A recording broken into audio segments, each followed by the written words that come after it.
tanpa humor layaknya bagaikan sayur tanpa garam. Pasti di antara teman-teman semua perlu humor dong, biar hidupnya jadi lebih berwarna. Nah, humor-humor tersebut dapat kamu temukan dalam sebuah teks yang disebut teks anekdot yang akan kita bahas di video kali ini. Anekdot adalah cerita singkat yang menarik karena lucu dan mengesankan, terus dibuat untuk tujuannya menghibur, tetapi ada juga yang digunakan untuk menyampaikan kritik, namun dengan cara yang tidak kasar dan tidak menyakiti. Anekdot juga dapat disajikan dalam bentuk dialog maupun narasi.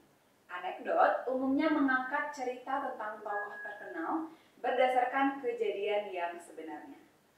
Meskipun demikian, ada juga anekdot yang tidak berasal dari kejadian nyata.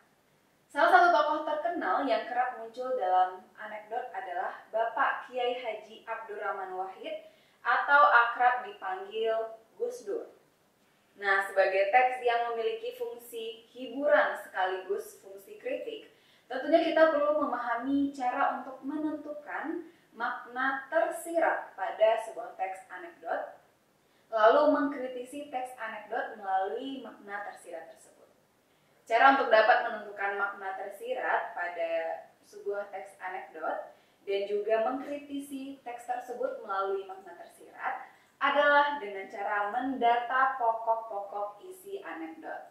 Hal yang dapat kalian data sebagai pokok dari teks anekdot antara lain masalah yang dibahas, unsur humor, dan juga kritik yang disampaikan. Agar lebih jelas lagi, kalian dapat mencermati teks anekdot berikut ini. Jika kalian lihat, masalah yang dibahas adalah tentang perlakuan istimewa terhadap pelaku korupsi.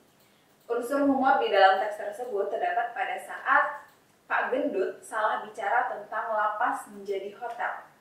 Dan kritik dalam teks tersebut berkaitan dengan sikap ketidakadilan dalam tindakan hukum.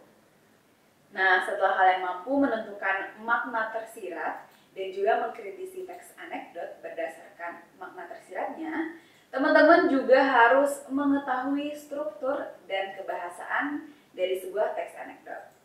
Struktur dari teks anekdot terdiri atas abstrak, orientasi, krisis, reaksi, dan juga koda.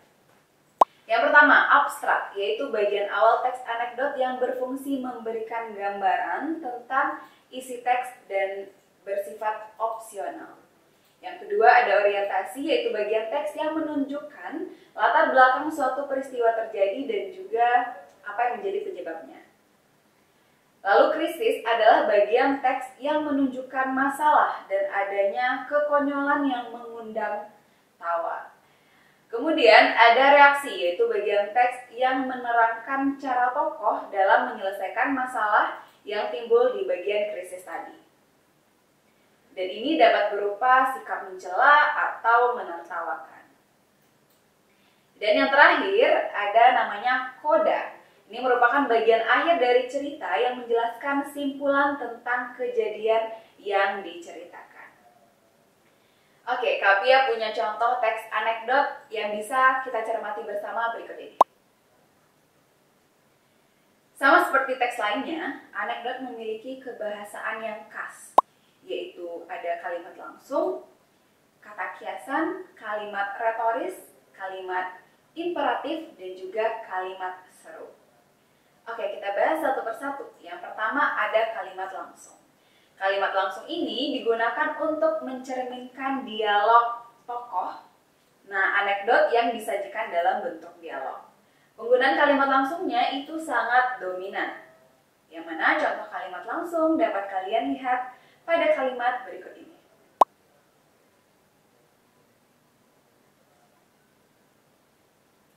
Lalu yang kedua, ada kata kiasan atau konotasi.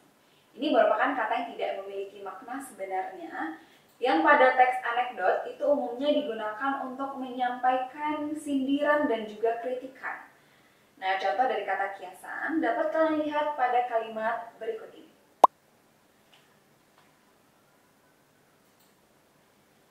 Kata disogok merupakan kata kiasan dan menginterpretasikan sindiran untuk kebiasaan suap-menyuap. Selanjutnya ada yang namanya kalimat retoris.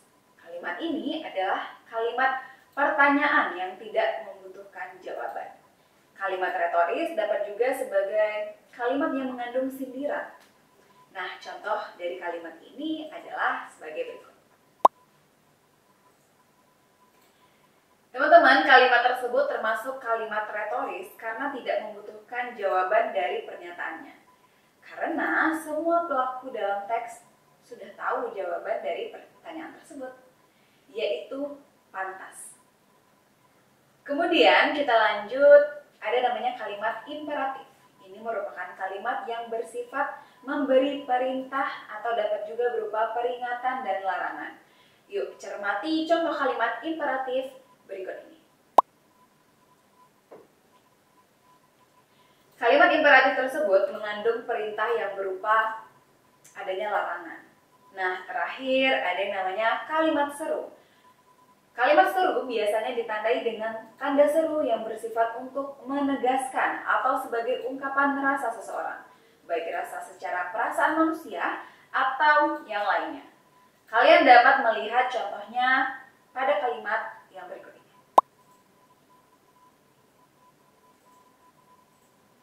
Wah, teman-teman, bertambah lagi ya pemahamannya terkait menyampaikan ide melalui anekdot. Yang melalui penjelasan tadi bisa kita simpulkan kalau teks anekdot itu memiliki fungsi hiburan sekaligus fungsi kritik. Teks anekdot ini juga dapat disajikan dalam bentuk dialog maupun narasi. Oh ya, kalian juga bisa loh buat teks anekdot sendiri. Tentunya dengan memperhatikan beberapa hal yang sudah kita bahas bersama tadi. Nah teman-teman, karena kita sudah berada di penghujung pembahasan, itu artinya kita harus berpisah. Tapi sebelum berpisah, yuk kerjakan dulu beberapa soal berikut ini untuk menambah pemahaman kalian. Latihan soal nomor 1. Potongan teks anekdot tersebut merupakan struktur abstrak pada teks anekdot karena nomor 4. Tentukan benar atau salah dari pernyataan berikut ini. Oke, setelah udah dikerjain soal-soalnya, yuk kita cek bersama jawaban dan pembahasannya.